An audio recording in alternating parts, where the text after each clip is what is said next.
Guys, just before we get started, if you're loving the podcast, can you please go leave us a 5-star review on Spotify, and please make sure that you subscribe on whatever channel that you listen to us on. It helps us out dramatically. What do we need? As a founder. As a founder, Drive? yes, a founder. Yeah, drive. Drive and vision. I think you have to. I think it's a big part of being you have to be able to inspire people to come on the journey with you. As a co-founder, you need a level of confidence. I mean, it would be really hard to ever press go or start if you didn't have confidence. And it's not to say that, you need to wake up every day with confidence or have confidence in everything that you do, but I think confidence in your product and your vision is really important.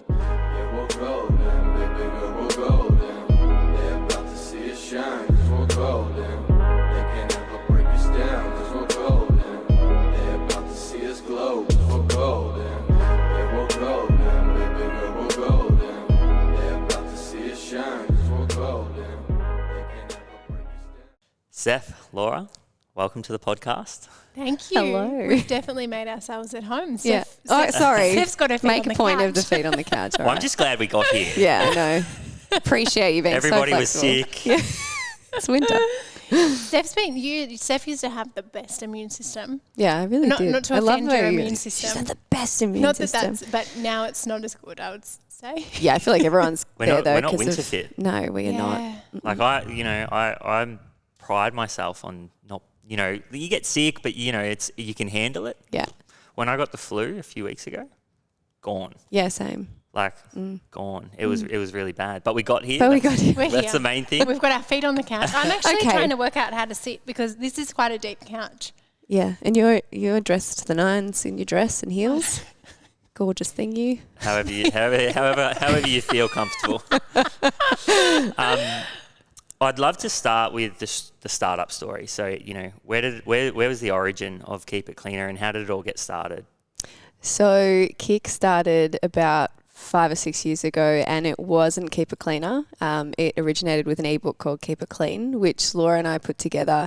I suppose before that we'd met and obviously formed a friendship through the modelling industry, and we had a lot of interest, a lot of similar interests and a lot of similar values. And one of those things was trying to work through our own relationships with dieting and exercise and trying to break through a lot of what was saturating the market at that time, which was fad diets, challenges, abs in 5 minutes, that sort of thing. And a lot of the healthy diets or recipes and stuff that were out there were, super expensive with ingredients you'd have to go find at a superfood store, and ended up tasting pretty crappy anyway, so it wasn't enjoyable to eat healthy.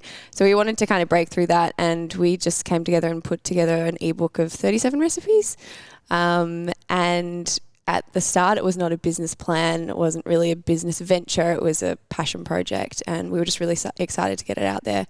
From there, a bit of a community started to form, and Laura at the time also had a food blog, which we ended up switching over to Keep It Cleaner, added on the ER, and made it a little bit more interesting because we wanted to talk a little bit more past just healthy recipes. We wanted to talk to the community about exercise and other realms of healthy living. And it just grew and grew from there. It turned into a subscription platform and then a program and now the app.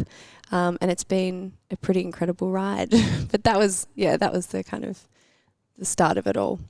It's really interesting, I find, how many businesses are purely built on community at the start. And it's actually a little bit of, I guess, why we started doing what we're doing here is like you can build a community first and then build a business on the back of that if you're lucky enough, if you get that community. But I always find it interesting with a lot of, you kind of have this idea. It's just starts off with this little idea and then it evolves, but it evolves based on the back of community. Mm-hmm.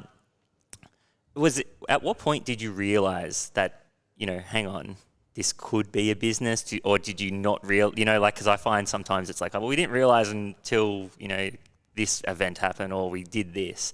Is there kind of something that you can pinpoint back then where you're like, oh, that's when it really got serious? Or I would say probably when we launched the app. So we had a program, like a web kind of app before that. We worked with it was also kind of then we worked with a bigger business who ran a lot of the program. And for Steph and I, they also ran a lot of other programs. And for Steph and I, we are so passionate about being on the business side the business, and we also were just so passionate about Keep It Cleaner and where we could take it and what we wanted to do with it. And we made the decision to go out on our own and build our own team and do it ourselves. And I think that was the point where we were sitting, it was about 1 a.m. in the morning, and I was living with Steph at the time, so we were working together, living together. Steph was traveling a lot then, so I was still modelling a lot. Back. Yeah. And it was 1 a.m. in the morning, and we sat on we were in your old house, and we were sitting on the floor in the living room, and we just had this piece of paper, and we said, okay, we had been thinking about going out on our own, but I mean, at that stage, that was in 2017 or 2018, 2017, 2018. So how old were we? So I don't even know how old we were. 23-ish, right? So we kind of it was very early in our business journey, in our careers, and I suppose, and something that I think a lot of women face, and I mean all people, is kind of that imposter syndrome, like, can we do it? You know, we saw this huge team, and when you see this huge team doing all this work, you're like, well, we don't have really experience in that, so we don't really know how big it is. But I think for us, one of the biggest superpowers in that time was probably naivety, in that we didn't actually know what we were in for, and we did believe that we could do it. So we sat down, it was 1 a.m. in the morning, and we did this very, very basic business plan. I'd read somewhere that you needed 5 months cover financially to like keep a business going. So we worked out how much we thought, okay, we need these 5 team members, and this is how much we think they're going to cost, and so this is what the costs are going to be. And I didn't think of any of the other costs, but it was like salaries, they're the only costs, you know. And then we went through, we worked that out, and we worked out kind of, you know, what we thought we could do with it, and with this back of, I suppose, the envelope calculation, decided that we were going to go out on our own. And that was probably the first time we kind of sat down and we thought, because before there was another company running the program, we're going to commit to this together, and we're going to, you know, we believe that this can be something really, really big, and there's so much we want to do with this. We want to go full time, we want to do it together, build a team, and see where we can take it. So that was probably the moment for us. So there's a really interesting point there that I think you always go through in business when you're starting something, and you said that you made a decision that you're going to go all in a sense, right? What advice do you have for business owners who are thinking about doing the same thing, or they have this business idea but they're struggling to make that decision? Because I find that, you know, I know that it was a massive struggle for me as well, and knowing when to go all in. We recently did it again with my partner, and knowing, you know, so what advice do you guys have around, you know, that decision and how to make it? It's really hard, and I think it really comes down to the individual and their own circumstances. Like Laura and I were both incredibly fortunate that we were working on other things outside of Kick for the beginning, and so for the first few years of Kick, neither of us took an income or a salary and kept all the money in the business, so we at least had something to start it with, because that's obviously something you got to think about, especially if you're going to quit your job to start something. Like, you got to take financials into consideration. So we were very fortunate in that. And then I think when we first jumped all in, we were still probably only about 80% all in, if I'm honest. It was a few years where I still held on to some of my modelling clients, and also Laws was finishing her law degree, and we still had those other things kind of going. I don't want to say as backup. No, I didn't mean financially, but I don't mean as backup, but it's like we were all in a sense that it was taking up a lot of our energy and time, and it would have absolutely been shattering if it didn't work out. But we still had certain safety nets in modelling or working with different clients that we had partnerships with. And then I suppose, Laws, you can always be a lawyer if you really wanted to. So, you know, I'm obviously coming from a place where that was my circumstance, so I can't relate to someone who had, you know, no other option. And it really would be a huge sacrifice and risk. But I think if you truly believe that you have something that is a great offer to somebody, is actually going to make a difference in people's lives, or, you know, depending on product, and you're super passionate about it, I think the biggest thing is, like, you can't be too scared of failure, because I think we build it up in our minds, and make it so much worse than it is. And I think if you think of the worst case scenario, if that's not actually the end of the world for you, because it might be for some people, and then I would calculate the risk very differently for those people. But if you actually really thought about it and thought, if this doesn't work out, what am I going to lean back on, or where can I go, and sort of figure it out that way, I feel like that's a really comforting place to start. I agree. And I think even though I actually don't know where I read the 5-month thing, but it did actually make a difference. Make a difference. And it's even if, because obviously it's the biggest risk when going out on your own is finance, because you just have to make sure that, you know, if it means that you're going to, because there's kind of two ways to think about it. There's the way that people say that, you know, if you have nothing, you have to create a sale, like you have to make it work. But then that's obviously a lot of pressure, and it really depends on your circumstances. But I think for us, knowing that we had the 5 months cover, and even though we never really had to revisit that document, because the 5 months cover was kind of also based on the fact that we didn't make one sale. It was like, we can keep going for 5 months without making a sale, but it is very likely, you know, if you're already doing it and you go all in, you're going to, you know, grow from where you're at. So I think we never had to look back on it, and good, because it wasn't a good P&L. It was very basic. Never is. I think it's just that knowing that it's all good. So we kind of had that 5 months of feeling that we can keep pushing here, we can keep growing here, we can take risks here because we know we've covered. It's almost just like, for me, I think for both of us, we're quite, we're not humongous risk takers. Obviously, we've had to push a bit because, you know, to grow and challenge yourself within your business, you have to take risks. It's really, really important. But at that point, it was a really good, I suppose, balance for us. I think we're lucky to have both of us, as in like I was lucky to have Laura, she was lucky to have me, because I think as well, one of us would have been able to pick up if, you know, things might not have been going the right way, and we would have been able to make that decision together. I think it's a whole lot harder when you're doing it on your own. Yeah, I think like one thing that come to mind just then is like, you know, often you hear this kind of stereotype of you have to go all in, like you don't have a second chance. And I'm like, like I get it. I think mentally you should be all in, like, you know, and I think that's probably the hill you have to climb in a sense, is get yourself to a point where you're like, okay, mentally I'm here. Like I'm just going to do what I have to do in the first, say, 6 months to get off the ground. But I don't necessarily, I agree. I think it's the individual, you know, like with this, we invested money up front, same thing, a runway. Because, you know, for us, we're actually not selling products. We're selling advertising in a sense. And that's the first kind of step for us. And, you know, unless you kind of piece a proper deal together, no one's going to come in off the bat and just say, yeah, we're gonna, you know, we'll sponsor your podcast in a sense, right? So it was a very similar thing where it's like, cool, we need runway, and I think just planning that out is something that for us, it's funny how is it Parkinson's law, where it's like, you know, if you give yourself 6 months, maybe it will take 6 months to do type thing. But it's like, so, you know, for us, it was like the 12-month mark. We gave ourselves 12 months. And it was funny how it all started to roll at like month 11, you know, once. So there is that element to it as well. 100%. And I think that's something too for people, you have to know when to call it.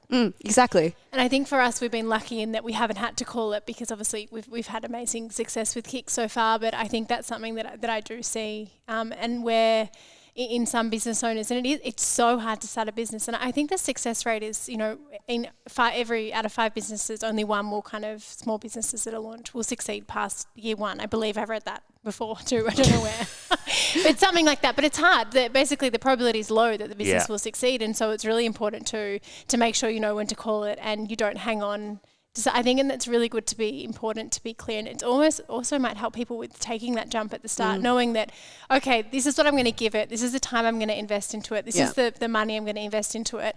And at this point, if it's not working, I'm going to call it. Yeah. And starting with that as well kind of might help with. Yeah, and I think it's like social media as well. It can be so inspiring and encouraging, but at the same time, what it doesn't show a lot of the time is what someone has gone through to get their business to X, and also maybe what fortunate position they might have been in to even start it in the first place. So it seems like these days, you know, there might be a lot more small businesses succeeding, but you actually don't know to what level that success is, and it really matters on how you define it anyway. So I think that's just an important thing to remember as well. It is important to go back to that fact that it's actually really hard, and it's more likely than not that it won't succeed if you think about it like that.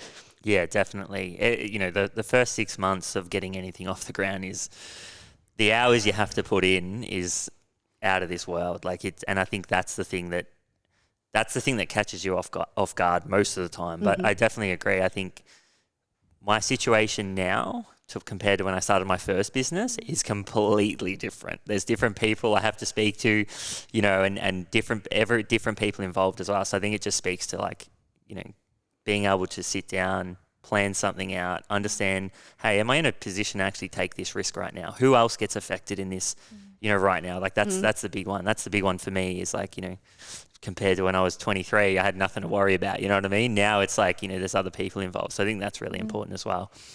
I would love to dive into some of the core lessons then from that you guys learned, from the early days, real startup vibes, what were some of the things that you think you did really well and some of the things you think maybe, you look back and you go, we learned a lot from that. And that really helped us kind of, push through to get to where you are right now. I would say one of the biggest learnings I think that we did well is that it also helped having one another, but problem solving in that we didn't have, like when we first started, we didn't have a marketing budget. We didn't have one for years.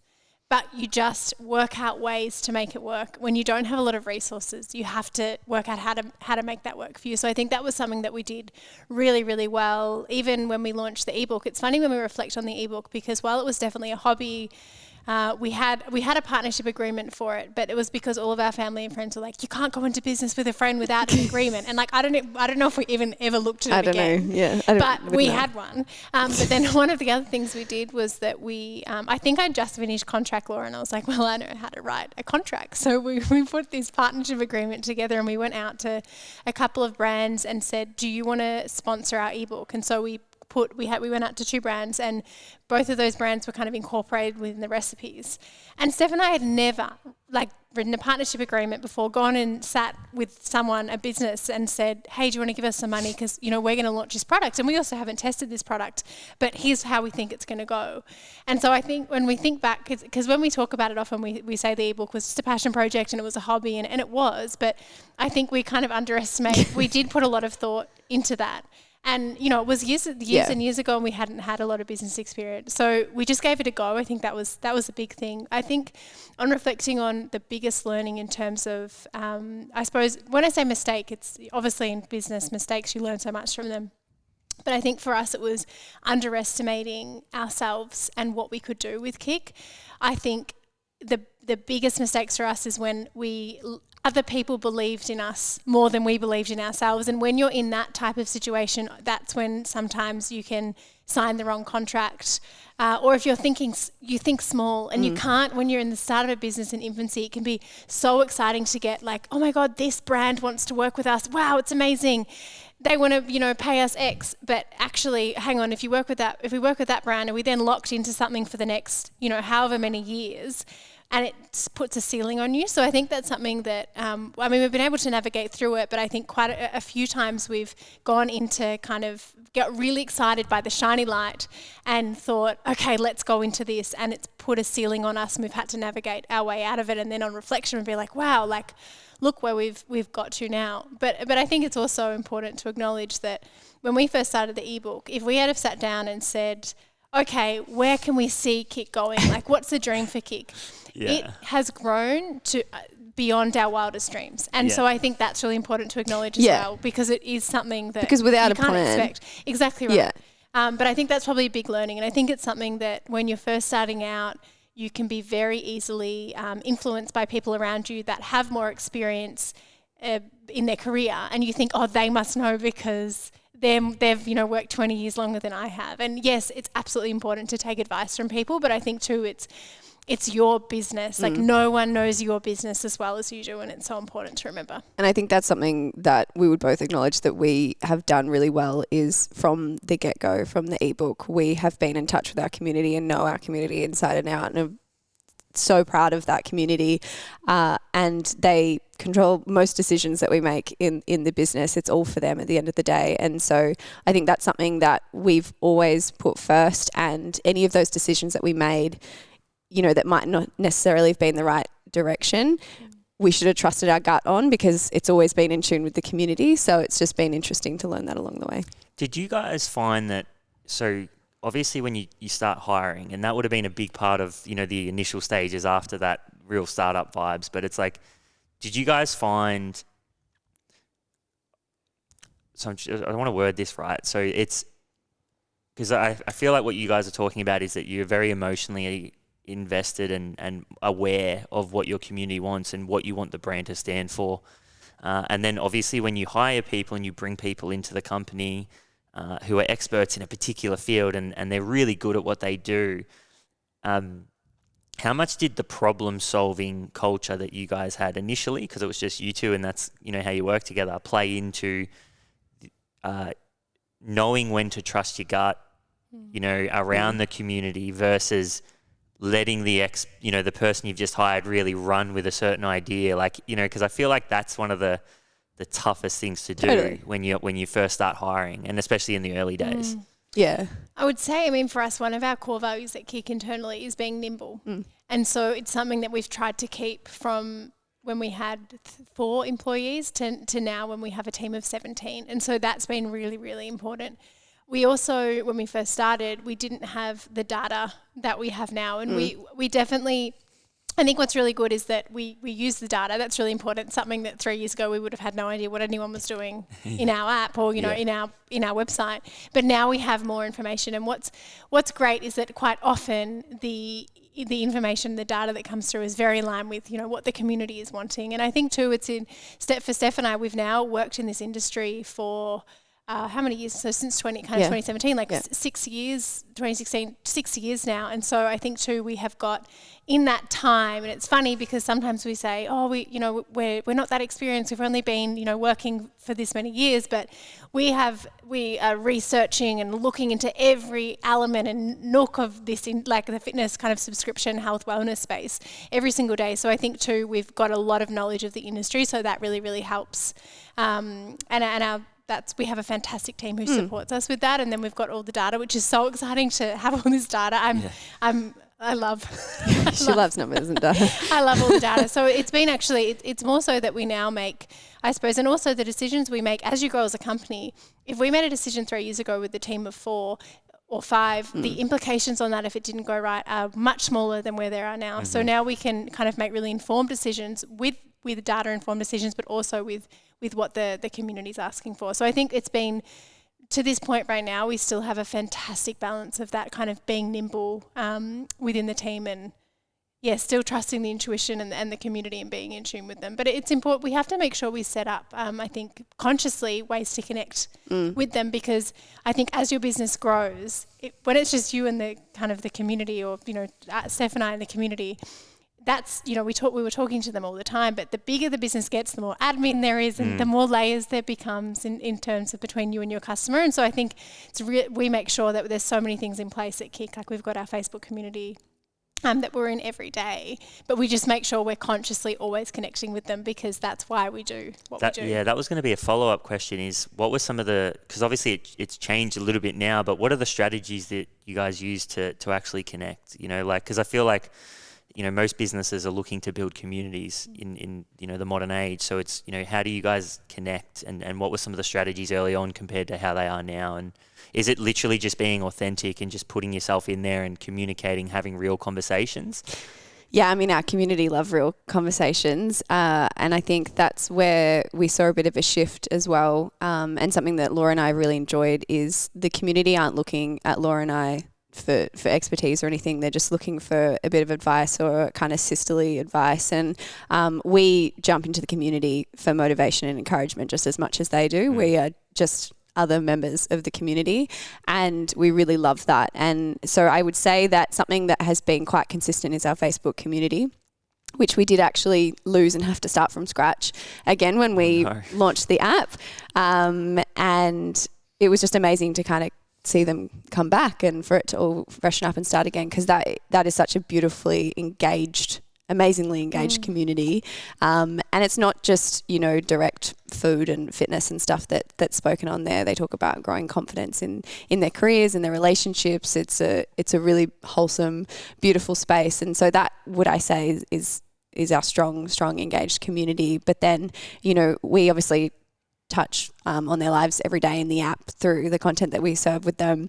Obviously social media platforms, which we utilize as much as we can. And one of our personal favorites is the events that we get to do. When we get to actually see our community members in person, there's nothing more rewarding. And as Laura said, as the business grows and there's more processes and stuff with what we do day to day, you do get a little bit further away from the community. So if it can't be, obviously we try and do virtually connect connecting through them every day. But when we get to see them in person at one of our kick tours or a fitness expo or something, it is so special, because I think it's one of those moments where they might open up to you for 3 minutes, but they'll tell you how the app has changed their life for the better, or their partner will tell you that, or their mum will tell you that.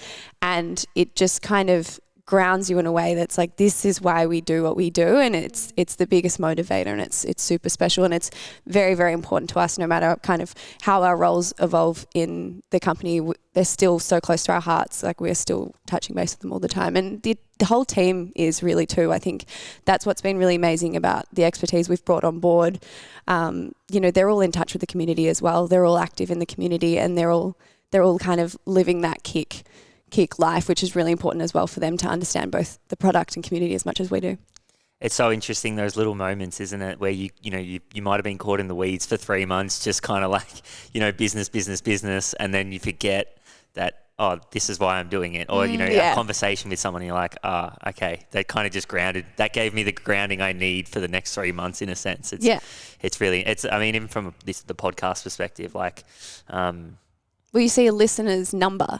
And that's it. You see how many listens or downloads you get, but then you forget those real people sometimes, and it's really grounding and wholesome when you realize that. Yeah, 100%. So we had some guests on, the owners of Elite 11, and we had like our best month ever, and I was like, oh, that's amazing. But then I went to they had a birthday, and then it was wild, the conversations I was having there. I'm like, I didn't realize that number correlates to you just can't make that connection. And I'm like, people actually listen, it's crazy. But I think, like you said, that's the stuff that grounds you, and business should be about that. And I would love to hear about some of the values, because it sounds like you're very value orientated, like you really care about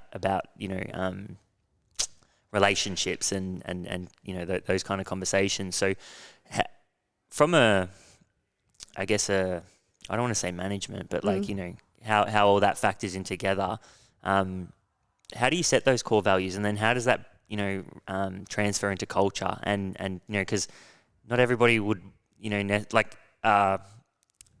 there are a company's culture. Right. Well, you mentioned that people love being in your community and they love being invested. So obviously that's something that you guys look for when you hire and so on. So I'd love to hear about, how you've managed to build that culture.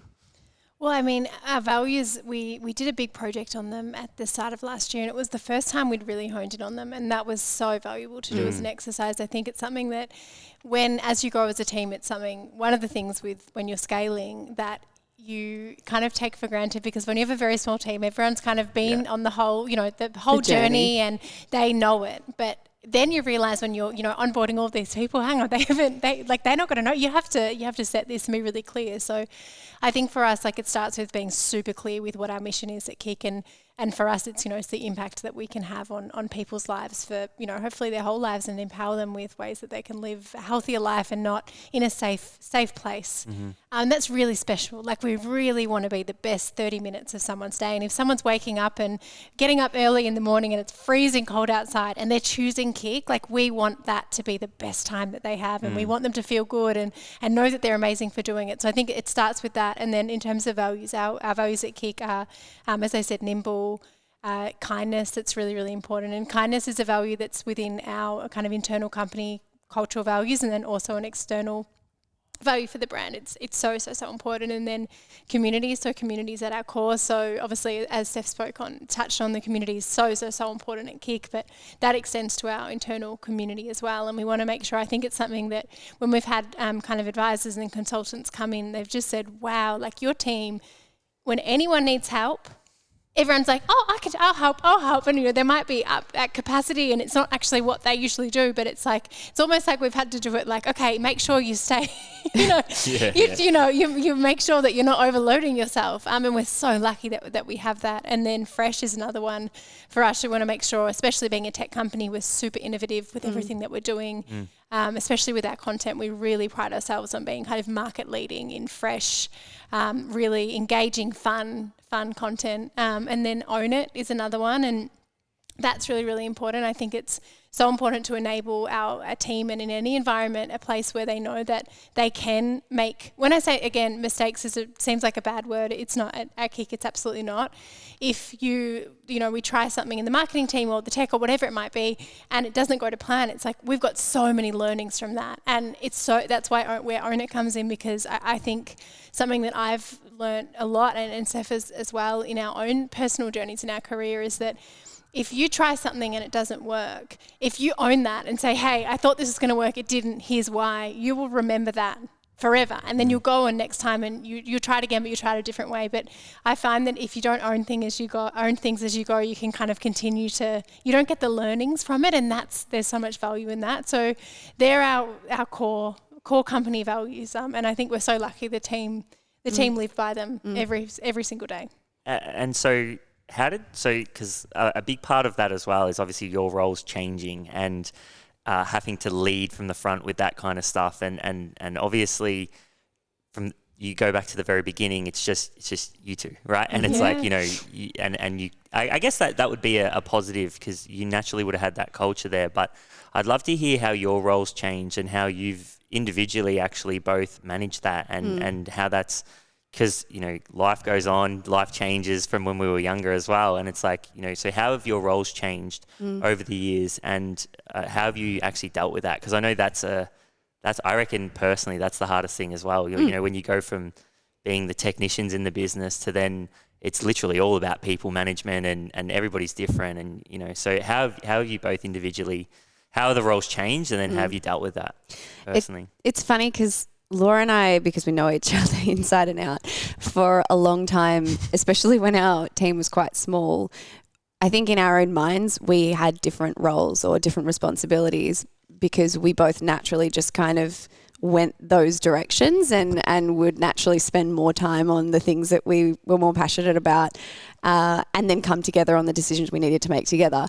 And then it kind of became apparent to us that a lot of the team weren't aware of those things. And so they were often confused who to go to for certain decisions or points of view. And so we did have to kind of clarify it a little bit more, and simply put, a lot more of the kind of customer experience, product design, content side of things, and community is me. Like I love that. Makes me tick, and I'm super passionate about it. I put myself in our customers' shoes and just want to do the workouts with them and work out what's wrong if there's anything wrong. And then Laura's just so incredible when it comes to all our data and management, and she's our CEO now, and she's been killing it. And I think ever since taking on that role as well, I feel like I'm just speaking for you, but she's been able to I knew it was in her all along, but she's been able to really kind of shine in the leadership role that I always knew that she could. And it's been really amazing to see her flourish in that, and see the team really understand the differences in our role. And it's just worked so much more seamlessly since we did that. And the other thing is what we had also done, and this helps that we are also close friends, but we've had a lot of honest conversations along the way. We know that we both don't have the exact same career trajectory or what we want to do. Our goals are a little bit different, and that I think shapes what we do in the business day to day as well, because that's important as well. So I think that's pretty much it. Yeah. I mean, it was funny, the story of how we kind of worked out our roles, because I think for Steph and I, roles have never been, especially when you run your own company, you almost think it's a bit of a novelty if you give yourself a role. Yeah, having a title. Well, I gave this to myself. So I don't have to do everything anymore? But it's also you can kind of call technically, and I think that's not the type of leaders we want to be. I think, and it's to know if you start a company and it's just you, and you call yourself CEO, all power to you. I think for me it was, maybe for us, both of us, it was a confidence thing. But also, it doesn't mean you you'd be able to get that role at Telstra or what, do you know what I mean? It's like you can kind of, so I think for us with the titles, it's always been something like, we were just like, like we'll just, we'll just keep helping where we can. But I think, so the way that but it's a really hard thing to navigate. And we actually had a consultant come in. She's a wonderful woman. She's on our advisory board. Her name's Gabrielle, famous. She's got a very cool name. And she worked with both of us and spoke to us, like had really honest conversations. Like, what do you want to do if, after Kick, like what do you want to do in your career? And all these things, and kind of worked within the business. And then she kind of had a conversation privately with both of us about what she thinks we should both do within the business. And when she said to me, like, oh, have you, like, the CEO role is something that I think, would work for you. And I was like, oh, no, I wouldn't, because, like, that's not, because what about Steph? Like, that's not fair on Steph. And, like, she'll think that I'm trying to control the company, and I'm not, and, like, all of these things. And then she's, like, laughing, like, Laura, I've already spoken to Steph, and Steph felt bad putting that on you because it's a lot of responsibility. So we have kind of navigated 2 years of just not discussing it. And then Steph didn't say anything because she felt bad putting it on me, and I didn't say anything because I didn't want to Steph to think that I was trying to take over. So it was a really funny thing, and obviously communication is very important. But it was just one of those things. And I think for me, it's been in owning the role. I think too, when you define your roles, I think another thing that's been really great is you then own something. And then it's not like, everyone's responsible, so someone will work it out, and then maybe no one really owns it. So we've really been able to own and hone in on our skills. And I mean, for me, like, leadership is really hard. Management is really hard. And I've put a lot of time into learning and developing. And we've got great advisors in the business now. And, like, every time I speak to them, I literally write 1,000 words of everything they're saying. And I just try and absorb it all. So it's been a... Yeah. No, I remember that conversation with Gabrielle so clearly, because she was kind of, saying with if we're going to, like, restructure parts of the business and stuff like that, the role of CEO, you really need a CEO, basically. And I was kind of like, well, I feel like Laura already does that. And then she was saying she asked something like how I would feel if that was the case, if she was to fill the role. I said, well, I think she already does. And also, I wouldn't want anyone else in that role. Like, I'd feel really odd if we got someone else in on that role. So yes, but as she said, there was no way I was going to be like, hey, can you be the CEO? Because it's huge. Like, but she's killing it. Guys, if you're loving this episode, make sure to take a screenshot, give us a tag, or even take a photo if you're watching it. Give us a tag, help spread the love. It helps us out dramatically. Guys, I've owned businesses now for 10 years, and let me tell you, it is hard enough as it is. Business insurance is just one of those things you don't want to have to worry about. I've been with BizCover now for 6 years, and they make it seamless. No hassle, no paperwork, and you can get insured instantly. So it's tax time. Do yourself a favour, go see if you can save some money and get a better deal. So what have you learnt about people then, as in the roles that you're in now? You're obviously, dealing with staff and so on. So, like, I always find that really interesting is, like, what have you learnt about people and how they interact? And because obviously, like, it's a different journey that you've been on, in a sense where it's like, it's, in terms of just being in a startup, just you two, you've obviously studied and done different things, but then, like, the role that, as you're building the company, what have you learnt about people that you could, give the audience, the listeners, some advice on? I mean, it's like there'd be so many little things, and we're still learning every single day, because I think any new person you bring on board, you learn something new, because that's the thing about people, is they're all so unique, and we're also unique in what we expect from someone, and then also what they would expect the business and the culture to be. So it's a learning all the time, but I feel like it's finding that balance between, wanting to have a really great culture and having really great relationships within the business, and obviously making sure everyone's actually enjoying what they're doing.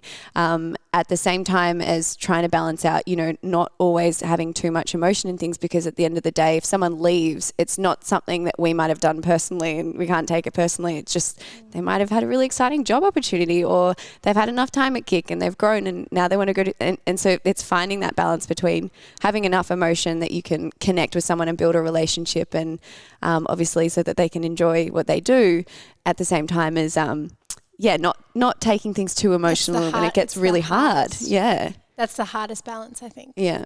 In the world, I would say. And I think for me, it's within Kick, but then also just in general, I think the biggest thing I've learned about people is that we all like have our shit and we're all going through things, and I used to think, like, especially with my role and with people in executive roles, right?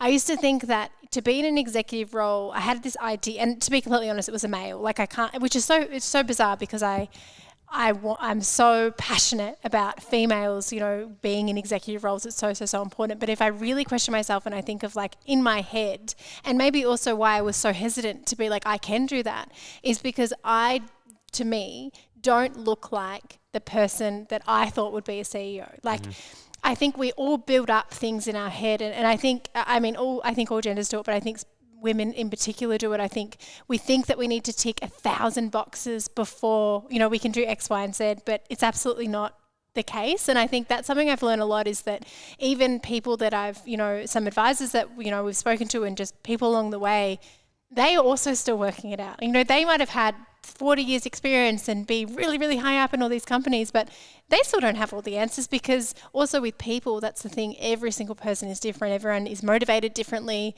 Everyone is going through different things, and you're learning every single kind of step of the way for your entire career. And that's, I think for me, learning that and realizing, because when I was 21, I thought I knew everything. Everything. Like, anyone said to me, I'm like, no, like I know. Like, I remember before we had Kick, and I had this protein powder company, and I remember thinking with Coles and Woolworths, and we then had products, well, we do have products in Coles and Woolworths with Keep It Cleaner, the other side of the business. But I remember thinking with the protein powder, I'm not going to go approach Coles and Woolworths.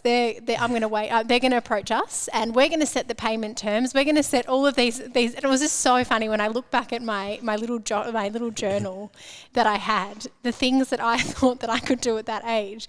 But being able to let go of that, and I mean, that was good, because it's like, you got to believe in yourself. It's really, you got to have confidence. You got to have confidence. But then within I think something so beautiful is just letting go of the fact that you are always going to be learning, and it's so beautiful. Like, if we just don't learn and we get to a point where we grow, okay, I'm here in my career, now I know everything, I'm never going to learn anything. Like, for me, that's like such a sad life. Like, challenging yourself and growing for me is what drives me every single day. And so I think that's what I've learned too. It's like, there's no stage. I haven't met anyone at this point, no matter how successful they are, where they just finish learning and they know everything. Yeah, and most of the people you talk to in those positions will tell you that. Yeah, you know, exactly. Like, you paint this big picture of, like, okay, they're perfect, they know everything, that's why they're in the role, and that's why I can't do it. But then you speak to them, and really it's just more, they're just self-aware. They are open to learning. They know that they're not always right, and so on. So totally understand that.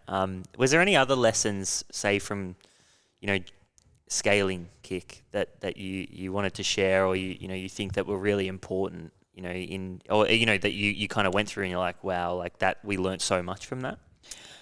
I'm trying to think. I mean, people is a big one. Getting the right people on your team is so important. Your team is the most pivotal part of your business. Like, they're the engine of your business. They have to be the right people for you and for your business and where you want to go. And then I think as well, it's really important to have a very clear mission and vision, and for your team to understand that. I think something that we've probably learned along the way is that we have got a lot of context from from working on the business for so long, that's in our brains, but we can't just assume that, you know, if you walk into the business's door that you're going to have that context. So it's like, how do you, as leaders in the business, put that into the business so everyone can see it and understand it and is aligned with what you're doing? I think if you have a very clear vision and mission, then your team will know where to go. But if they don't have that clear guidance from you, then you have to think, like, well, where are they looking for it? And if you don't have guidance, that's when it's really hard to be motivated.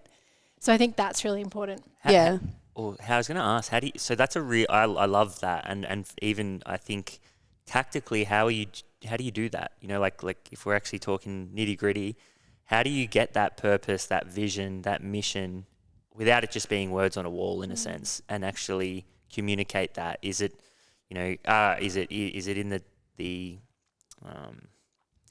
the little things that you do in the week, the little things you say to people? Like, how do you guys translate that? Well, yeah, I mean, I suppose as our roles in the business is important in everything that we do, that we're always working towards that vision and we believe in it. And I think too that really helps on when things go wrong. if you're clear on or they don't go to plan or whatever it might be, if you're clear on your vision, the little things that go wrong, they don't stop you, but I think, and you just move on, or you troubleshoot and you problem solve. But if that vision is not clear, then that's when you can get caught up in those kind of small problems. So I think in what we do, in the way that we are in the business, it's important. And then also to be, I suppose, a bit more particular we've got a very clear document that everyone has with it. So it's all documented. Yep. It's something that we revisit often, and to be honest, we probably don't revisit it often enough. So it's something that as a business you have to consciously make sure that, you're always revisiting that document. And even if it seems like, oh, everyone knows this, it's like, it's actually never too many times that you can kind of revisit it and make sure you're all aligned on that. And even like with our values, we did exercise with the team, and it was really interesting because everyone, while we defined the values and what they mean at Kick, we did an exercise where we all had a, what do they call, like a little canvas thing? Yeah, little canvas. In our office, we're in the Commons in South Yarra, and they've got an art room. Beautiful. It's really great. And so we all painted one of the values. One, or you could do all of it, whatever people wanted to do, how they saw it. And it was so interesting going around the room and listening to how every single person kind of interpreted them differently, but it was all under the same kind of thing. And it was really special. And I think doing things like that to bring them to life is really important. I think if you just send them across in an email and it's like, here's what we do, it's like, well, why? And like, your mission can't be like, we want to make lots of money. Like, that's not a mission. It's like, you have to, for us, I think we're really lucky that we truly make an impact on people's lives. And it's why it's so important that, we're all in the community, because we can see the real life impact we are having every single day. And that's what keeps you going. How much of, so I feel like that's one of the things that changes from the early days to now. It's instead of just purely working in the business, it's the stuff that you can add on top, like you mentioned just the painting of the values, and it's those little things that you, in the beginning, you just don't get time for that, do you? But like, and so is that, are you like those kind of things are the things that really help translate that purpose, that mission, and really kind of get people invested and believing? Yeah, definitely. That and being in the community, because our internal values are very, very similar, if not the same, to the external ones that we share with our community. So it's I think when you're in the product itself and you might follow a workout or follow a meditation or see what we're presenting them or read an EDM from us, or be within the community and see the type of queries that come up, you understand it a whole lot more. So that's really important. I mean, we've got the paintings up on the wall, and then once a month we get together with the team, and it rotates at the moment of two people kind of planning the activity. The other day we had a scavenger hunt throughout the Commons, and it was amazing. 2 team members put it together, and it's just coming together like that builds on that culture and kind of reminds us of those values. I think that's super important. I think too, taking people on the journey. So obviously every single person in every business is contributing to the end goal, but I think sometimes it gets lost as to what that contribution, if you're an engineer in our team and you're building a filter, you're not just, we try and we want to make sure that we're taking everyone on the journey. So they're not just coding in a filter just because we need a filter. It's like, we need that because we've seen through the community, this is something they've requested, and this is how they're going to be able to use it, and this is how it's going to make their lives better, and they're going to get more out of the app and all those things. So I think it's really important to make sure that, like in our team, like one of the biggest goals in our leadership is to make sure that every single person knows that everything that they do, it doesn't matter how senior they are or how non-senior they are impacting the end goal. And I think it's important that leaders make sure that their team understands that impact is actually connected to that. That's important, because otherwise it's like, how do you get motivated to do what you do? Yeah, it's like, the communication side of it is just so important. Like, you can say something one way and say it another way, and it can, that can be just a massive flow-on effect, in both directions. You know what I mean? So, what about personal characteristics that you've both, had to shift over the years? Because I know that's something that I've been in business for 10 years, and I look back and I can look back and say, yep, really had to change that or improve in that area. What are some of the characteristics that, as you've became leaders in the business, you've had to kind of look back at or self-reflect on and not, necessarily change, but just improve, and some of the things that maybe people can learn from? Listening. For me, I think that's a big one, getting better at listening and actually like active listening, and that when you're, I mean, you have to find a balance, but when you're talking, you're not actually learning or hearing others, obviously. So it's not better to fill every meeting with your words. Like, listening is really, really important. I think that's one thing. I think for me, understanding people better, and in terms of what you just said before around, you could say one thing and to three different people, and every single person could interpret what you said differently. And so I've learnt that, and it's knowing that you can't just because, and I also, and this is something that I work on, and depending on who I'm working on, I changed my working style, but I'm a very go, talk very fast, like do things quite quick. And I know that not everyone works that way. And I know that if I go in and go, not everyone's going to come out of that meeting and be like, I know exactly what Laura means and what she wants me to do, right? So you have to make sure, I think that's something that I've learned, that you have to be very, very adaptable, because there is no way you can hire. Also, you don't want to hire a team that has exactly the same traits as you, because then you're not going to get an amazing mix of people that are all going to come together and, be able to achieve greatness and the success that you want. So I think that's something too, being really adaptable and knowing that to get the best out of your team, you have to do that. And yeah, it's just so important. But it's hard. Yeah, I was going to ask, how hard is that? It is hard. Because I'm the same. Like, I'm the exact same. And that's something I'm even trying to work on now. Like, we come out of a meeting the other day and I'm like, I did it again, didn't I? Type thing. Like, where you just kind of have an idea and you're like, ah. But yeah, so like how hard is that, and difficult? Because I think that's something that's important, like, because it's also a vulnerability thing, right? Like, it's one of those things where you have to learn that it's not necessarily it's not like you're a bad person or something like that. How do I deal with the fact that, maybe I'm getting feedback or, I was aware of this, like not getting down on yourself, but just realizing, hey, like I need to improve on this, because that's a really hard skill to master. Oh, 100%. I think, for me, it's that I've had a meeting with someone and then 2 weeks later they've sent me through something and I'm like, oh my goodness, this isn't what I wanted, but that's not on you, that's on me, because I obviously was extremely unclear with what I was saying. So it's like every time that happens, it's making sure, again, coming back to our value of owning it, like making sure that I acknowledge, hey, I obviously do not communicate. How can I do this better next time? And it's trial and error. And I think that's something that you have to learn, because you get better at it. But as you bring in different people and different personality types and people that have different styles of working, no one is the same. It's not like, I know I work really well with Steph and I can use exactly the same thing that I've done with Steph with other people. It's like you have to have trial and error, and I think it's okay to own that, and like that's okay. I don't think anyone expects you to completely understand someone the second they walk in the room, but you just have to make sure you're learning along the way and kind of owning it, so then you can make it work. I found that that's helped me a bit. I don't know if that helps. Yeah, but I think also in your leadership as well, I think something that the team really respond well to is, obviously confidence is really important with leadership, but it's also showing that vulnerability. It's like, you don't come off to the team as like, I know everything, I'm super confident, don't challenge me. Like, it's really important to show that you can own up to things that you might have said wrong or done wrong, and that's okay, and we're all going to learn from it and move forward. And I think that's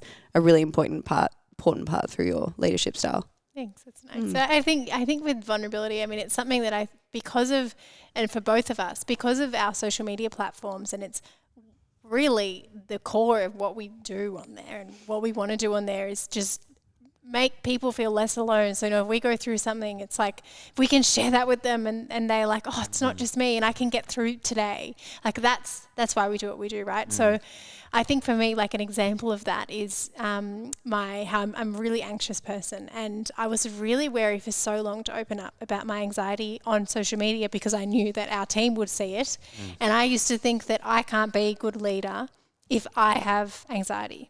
Like, that makes me flawed, and then I can't do the job. And I opened up about it. Nothing happened. Like, no one in the team is like, well, sorry, you're anxious. Like, we don't want you to lead us anymore. And so I think one positive of kind of having, because it is a balance of having kind of this social media platform that's built on being real and raw. And we wouldn't have it any other way. I don't know how to be on social media if I'm not, to be honest. Like, I really don't know what else I would do in there, right? So it's like balancing that with also leading. And it's almost like we've been forced to kind of be really vulnerable and lead with vulnerability. And then I think it's kind of formed our leadership styles. But yeah, we wouldn't have it any other way. Yeah, amazing. Is there any characteristics for yourself that you look back on? Yeah, I mean, like I feel like I've grown up through working with Laws, and as our team have grown, you know, when we met, I was full-time modelling and very much involved and loved it and thought that was going to be, you know, my forever. And it's a very, very different career, being a model and working for yourself basically, and being alone in everything that you do. I mean, obviously I had a manager and I worked with clients, but solely you're your own team, to then working with people. And it's funny that I was so kind of stuck on thinking that that was going to be my forever career, because I've always loved being in a team. You know, throughout school, I was always playing team sports. I really hated any kind of athletics or anything that was by myself. I had to be in a team sport, and really loved also being in leadership and doing all that sort of stuff. So it's funny how it's kind of turned into that, because I wouldn't have put myself in, when I came out of school, I wouldn't have had the confidence to think that this is something that I could do. I didn't study business in high school or anything like that. But I think I had a lot of the personal skills and people skills maybe, to be able to manage it, which has been amazing. But I think one of the biggest shifts I've seen is obviously when it comes to working with a team and not being solo, I can't go with the flow as much. Like I have to be a lot more into processes and just being more organized generally. And I think for a while there where I was, you know, wearing a few different hats within the team and maybe wasn't so senior in the team, I kind of could still get away with that for a little while as our team was a little bit smaller. But as it's grown, it's been obviously much more important to have very clear roles and responsibilities and own things. And I've wanted that too. I've craved that as well. But obviously to do that, you can't just go with the flow. So that's been a huge thing for me, which doesn't come naturally to me, but it does help. Like I kind of relate it to my tidiness at home. I'm quite an untidy person. People would be quite surprised. I think my partner Josh does 90% of the cleaning around the house and everything like that. I don't know what it would look like if I lived alone, but it's funny because it doesn't come naturally to me to think of that sort of side of things. But even I said to Laura last night, I decided to just clean the house instead of sitting on the couch and watching the TV, and I felt so good after it. So it's just one of those things. It's kind of like staying organized. It feels like, oh, that's not what I want to do or not how I like to work. But then when I actually do it, it just feels so much better, and I feel so much better for it. And I know it's better for the team. So that's a huge shift, I think, in the way that I work that's happened. But as I said, there's so much I have to learn, and I love learning, and I've been really confident in what we do because I know our community and I know our brand, and it was our baby. So I'm really confident in that space. But outside of that, you know, that's why we have all these incredible people on our team, because they are good at what they do, and I'm so keen to learn from them. So I feel like I've always been open in that space, but it's the organised space that I'm still not 100% there, but I'm growing. I love seeing the chemistry between you two, but also how you're so different. Right? So different. She's always been so regimented. Yeah. And you still are, and that's what makes you tick. And I love that about you. So cool. No, but it's like that's you've figured it out. That's what makes you tick. And you know, for so long I was like, that's so not me. But you know, the older I'm getting, I'm feeling like I've been taking some leaves from her book. It's been good. It's funny how business is the great teacher, isn't it? It's like, it's one of those things that always humbles you. It always brings you back down to earth. It teaches you so much, kind of shows you what you need to work on at different times, you know. So I definitely love it for that reason too. I feel like everybody I talk to has their own philosophy on business. Now, there's no rule book or anything like that, but I feel like everybody has a way they think about it. And I'd love to hear how you would both, you know, if you were starting again today, like how would you do it? You know, like is it different to how you did it? You know, or, you know, so like what I mean is obviously we talked about it. You guys were community first. Would you still really go down that path? Mm-hmm. I'd love to hear how you would do it, how you would build a business from scratch. I mean, it's funny when you talk about community first in terms of like, it's like what every brand wants to do, right? And it's something that I think for a lot of big corporates is probably a big struggle for them because it probably hasn't come first. And then you try and build it secondary, and I think trying to build a community secondary is very, I don't know how depending on the product that you have. It'd be really hard to do it, right? So I think for us, building, I think it was another thing subconsciously that we did. We kind of created value before we had something to sell, or before we really had a good product. We had people coming. So we started with, I had a blog that we then changed the Instagram name to Keep It Cleaner. And that blog had a lot of free, and the recipes were very similar to the ones in the ebook. So the blog had a lot of free content on there, and people were going there. So we kind of had created, I suppose, a need for, and people were also going to Steph and asking for her recipes. So people were wanting that. They were going there, so they knew that they could get that from us. And then when we had a product for them, they saw the value in what we were doing, and they wanted to purchase it, and then they felt connected to it, and obviously wanted to be a part of it and join the community.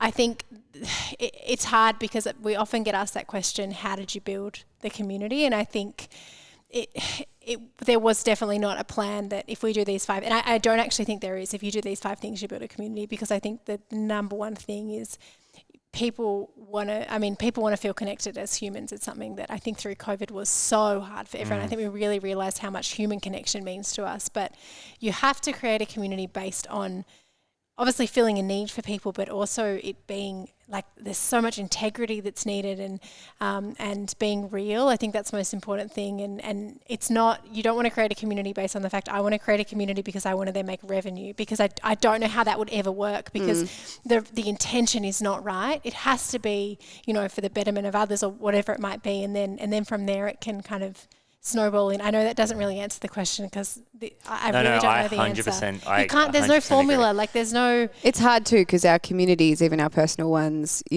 our following and all of that, were that the way you could grow following back then was so different to now. It's totally different kind of recipe.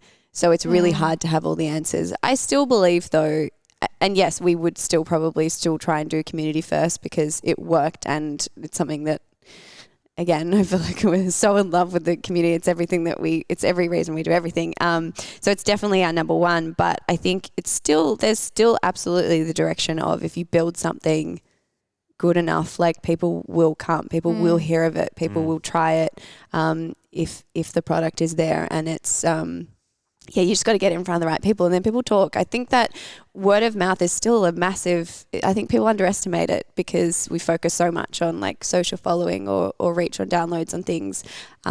It's still, if you can connect with, a couple of people and they connect with more people, it's amazing what can happen as well. So yeah, I think it's if you don't have the recipe, or you can't really work out how to really start with that community first, and if it's something that's not accessible for you, I don't think that means you can't start your business. I agree. I think big. Yeah. Because there's a follow-up question to that. Do you think that, because obviously there's the community first and then there's product first, and they can both work, and obviously the product first works if there's actually that authentic real need that people have, but it's obviously, in my opinion, it's really hard to understand that need unless you've either experienced it yourself, or you've got a community there, or you've got that constant feedback there. So do you think it's more about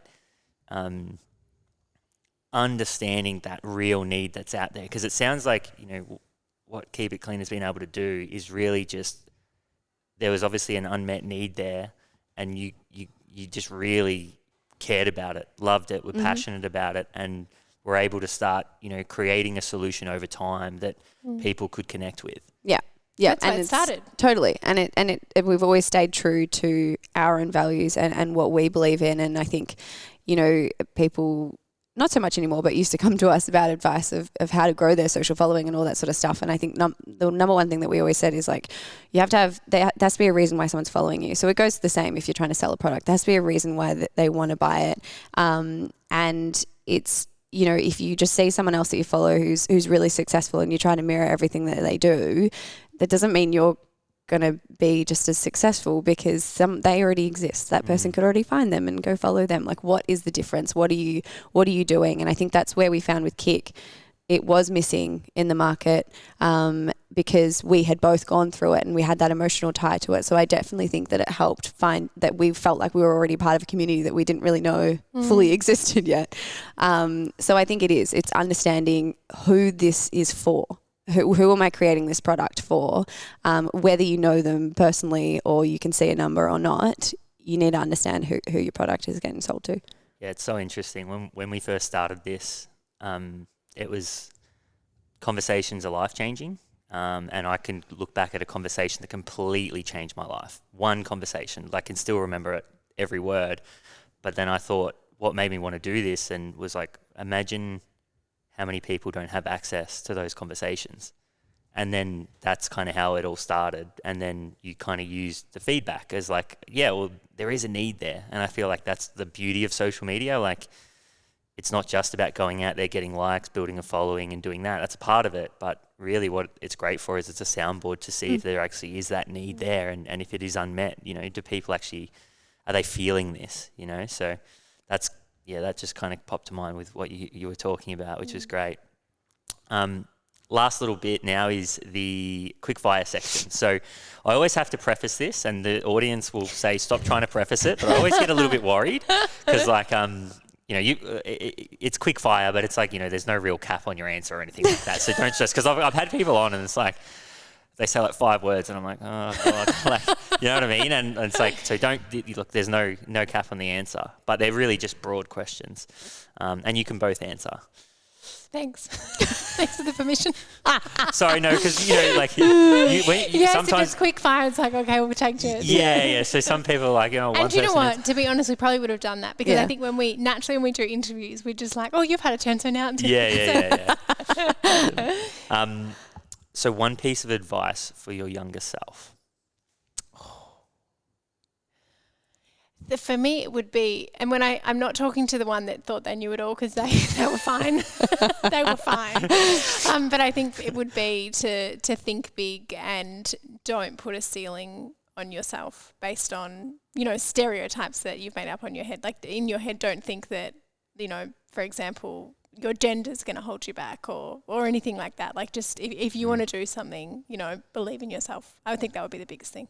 Mine's pretty similar. It's, you know, when I used to talk to people about my dreams when I was in high school, I was told that it was a dead-end job or that it wasn't going to go my way. And because I was so passionate about it, I still chased that dream. So it would probably just be to assure myself that, you know, chasing your dreams isn't a bad idea. And it's always worth giving something a crack because for me anyway, it's even the times it's gone wrong, it's been the right decision and it's got me to where I am today. So I feel like it would just be assuring myself that confidence that I had is something that I should listen to always. That's beautiful. Yeah, they were both. That needs to be a snippet. They were both really amazing. Good. That was I'm like telling Oprah. you, like they were both amazing. Follow your dreams. That's gonna. I love it. Am I Disney? But it's true. No, I love it. No, they were both amazing. Okay, so what advice would you have for future women in business? Oh, I mean, it's hard because it's kind of the first one. It's, you know, believe in yourself, back yourself. And I think too, know that if you have self-doubt and, you know, imposter syndrome and all those things, that it's completely normal and it's okay and you don't have to find a way to kind of get rid of it. But you just have to work out a way to manage it because I think if you look at the difference between people who are, you know, really, it also depends on how you define success, but just say in terms of career, those that are really successful and those that, you know, don't have the same success, it's often because the ones that didn't believe in themselves. They didn't, you know, you never know if you don't ask. You know, they didn't push to, you know, get promoted or apply for a new job, even though they didn't meet all the criteria, but they knew they could do it. I think that's something as women we often hold ourselves back from because we think that we need to, you know, tick 100 boxes before we can do it or prove ourselves before we can be in the room. But we don't have to. And I think just find a way to, self-doubt is, it's okay and it's normal, but just find a way to make sure it doesn't stop you from, you know, living out your dreams. Miss Oprah, I love it. I'll take it. Little size. I think for me, I did, I spoke on this panel not so long ago and someone afterwards who had been in our community for 6 years came up and asked me a question. And she said that she's a very soft, gentle, for lack of a better word, you know, kind of feminine energy. And she was worried with her kind of career goals that she had that she wasn't kind of aggressive enough or, strong enough, because I think, as you've touched on, Laura, like unfortunately in our minds, because of that's what we've seen in society for so long, thinking of big exec roles or leaders, they've got that certain drive about them and that kind of masculine energy.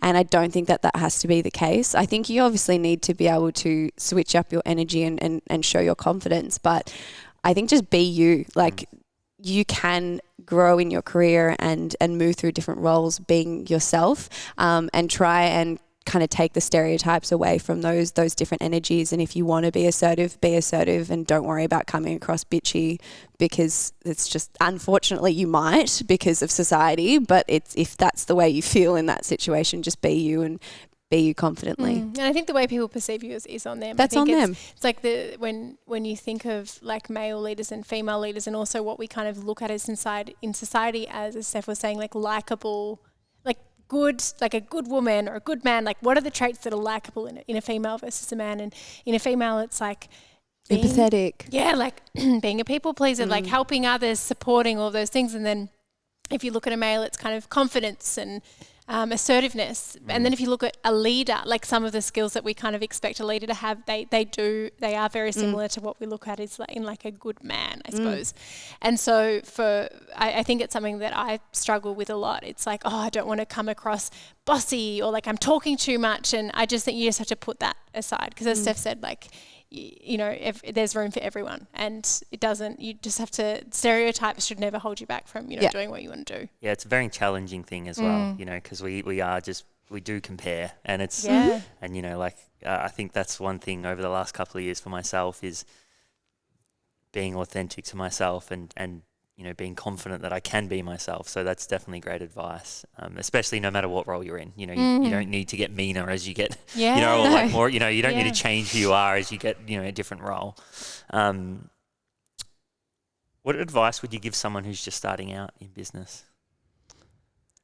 Oh, keep going. You know, it doesn't have to be perfect before you start. I think that's the biggest thing. I think there's this perception that if you're going to launch a business or whatever you want to do, it has to be perfect before you start it. But we honestly, like, we have got our product roadmap for Kick on the tech side is so long. It's not perfect yet. We've got so much we have to do. But if we didn't launch, we're still waiting. Like, we wouldn't be where we are now. So I think don't wait until it's perfect. Like, you will learn and grow and evolve along the way. But just start. Yeah. Yeah. I mean, our ebook had like 30 spelling issues. Come on, but like 15. It's fine. Okay. But no, I completely agree. That was something I was going to say. So, you know, just jump in. No, but it is. And just make sure that what you're working on is something that you're actually passionate about, and that your goal isn't just to make money, because the hurdles that you will face are going to be really challenging. And if your heart isn't in it, then you're likely to let those hurdles kind of stop you in your place. Yeah, sound advice. And last one, what's the most important trait that a founder must have, and why? Oh, just one? 2, 3, whatever. Well, what do we need? What do we need? As a founder. As a founder, drive? yes, a founder. Yeah, drive. Drive and vision. I think you have to, I think it's a big part of being, you have to be able to inspire people to come on the journey with you, because, I mean, especially like I still look around the room in our office and I think, wow, like it's actually incredible that, you know, you are all such amazing, intelligent people, and you have chosen to, you know, be on this journey with us. And that's awesome. And I think it's really, really important to make sure that you are setting that vision and you're inspiring your team. And then I think as well that you're leading with empathy. I think that's really important. I think, I mean, I don't know if have you watched We Work? Yes. We Crash, sorry. Yeah, We Crash. Like that type of leadership is not leading with empathy. That's, you know, egotistic. Like, check your ego. You can't, being a founder with an ego, I don't know how. Leave it at the door. Yeah, you have to leave it at the door. You don't take it in the building. I think that's something as well. And I think for us, like, leading with empathy is something that maybe at the start we thought, oh, again, we can't do this because it's not like, you know, the typical leadership way, but you have to put yourself in other people's shoes and, and really like take them on the journey with you. Yeah. And I think you, as a co-founder, you need a level of confidence. I mean, it would be really hard to ever press go or start if you didn't have confidence. And it's not to say that, you know, you need to wake up every day with confidence or have confidence in everything that you do, but I think confidence in your product and your vision is really important.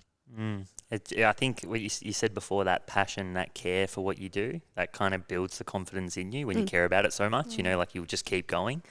But yeah, again, amazing advice. I'm going to wrap it up. I want to say a massive thank you to you guys. I know obviously you're really busy and what you're doing is amazing. You're both beautiful people as well. So I just want to say a massive thank you.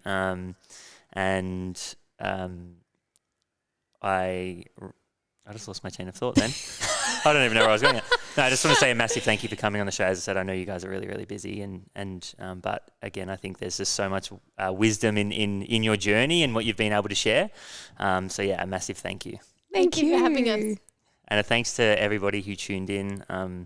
The support we're getting at the moment is just unreal. So I just want to say a massive thank you to you guys. Without that, we don't get to do this, and I don't get to meet these amazing people and have amazing conversations to share. So a massive thank you, and to Marto too. Thanks for putting this together. Yeah, we'll go then, baby girl, we'll go then. Yeah, about to see it shine, 'cause we'll go then.